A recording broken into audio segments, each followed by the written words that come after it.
Hi everyone, Pastor Bill Marsh here. I'm doing a series on the book of Revelation. Revelation, is not about death. It's about life. It's about eternity forever. And I pray that you will enjoy what you hear, and I pray that you'll be able to apply it to your life. May God have blessings on your soul. Hi everyone, Pastor Bill Marshall here. Future Revealed, in episode 66. Looking at Revelation chapter 21, the introduction. In chapter 21, we move not only from time to eternity, but to a new creation, a new heaven, a new earth, and a new Jerusalem greet us. The redeemed have previously received glorified bodies like Christ. All things have become new. A new universe suggests new methods and approach to life. New laws will regulate the new universe. The entire lifestyle will change. Here are some of the changes that are suggested in chapters 21 and 22. 1. There will be the total absence of sin and temptation and testing. 2. The New Jerusalem comes down from God out of heaven. It is the dwelling place of the Father and of Christ. 3. The law of gravity, as we know it, will be totally revised. We will have new bodies, and the law of gravity will not affect us. 4. There will be no sun to give light, for God himself will supply it directly to the universe. There will be no night there. 5. There will no longer be any sea on the earth. The waters come from the throne of the Father and of Christ. 6. The presence of the Son and Father together ushers in a new day for man and a new creation.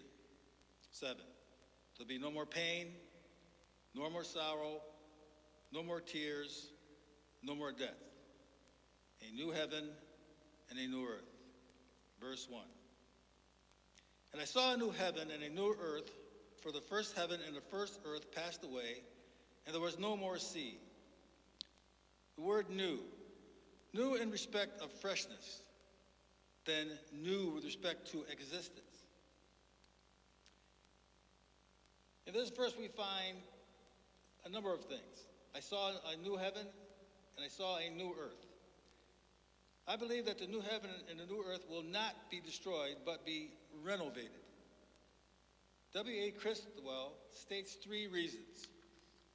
1, first, because of the meaning of the certain Greek verbs in describing these great revelations. In the last book of Matthew, and lo, I am with you always, even unto the end of the world, what does that mean, the end of the world? There are 3 Greek words translated in our English Bible, world. 1 is Gaia. Gaia is the Greek word for earth, ground, this terrestrial globe. That Greek word appears in the first syllable of our words, geography, geophysics. The second Greek word translated, world, is cosmos. The primary meaning of cosmos is adornment, embellishment.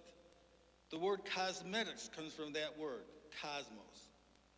When the ancient Greek looked at the well-ordered universe, they began to apply the word adornment, embellishment, to God's beautiful creation, and they began to call it the cosmos. Eventually, they used the word to refer to the well-ordered cultured civilization of man, the world of man's civilized life. The third Greek word is translated world is aeon, is aeon, because there's an eon, I'll get to the second, is aeon. The word has been taken whole into English and comes to our English language, now the word eon. Ion in the Greek, that's the word, sorry. Ion in the Greek language was used first to refer to be identified a period of time. Then it began to be used to refer to an era, to dispensation, to an order of things. This is the word used when you find in the Bible expression, the end of the world. Never is the word Gaia used, the end of the ground, the earth, the terrestrial planet on which we live. Always the word is used is ion, the end of the age, the end of this dispensation, the end of the order of things. The Lord said, for example, in passage in Matthew 20:28, lo, I am with you always, even to the consummation of the age. When history finally reaches its ultimate outcome, Christ will still be with us even to the end of time and history. So the expression, end of the world, used in the Bible, does not imply the end of the terrestrial globe.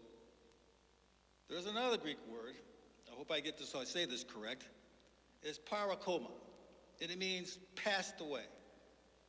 When the Lord says heaven and earth shall parakoma, or pass away, the first original primary meaning of the word is not extinction or annihilation. Rather, it refers to a change from one place or kind or situation to another. For example, a ship would parakoma through the sea or pass through the sea. That is, it passed through the sea over the horizon, but does not refer to the extinction and annihilation of the ship. So it is with the word, it is primarily meaning. When John says the first heaven and first earth passed away, parakoma, the apostle does not mean that they became extinct, but rather they changed from one condition to another. The apostle means that it underwent a tremendous change, a vast renovation. The heaven is still here, and the earth is still here, but they are changed, redeemed, and regenerated under the mighty hand of God. I guess another way you could probably say is when you and I buy a new house, we go and fix that house. We renew it. We redo it. We renovate it. We put in new toilets, new bathrooms, put in new furniture, and all this kind. Same thing.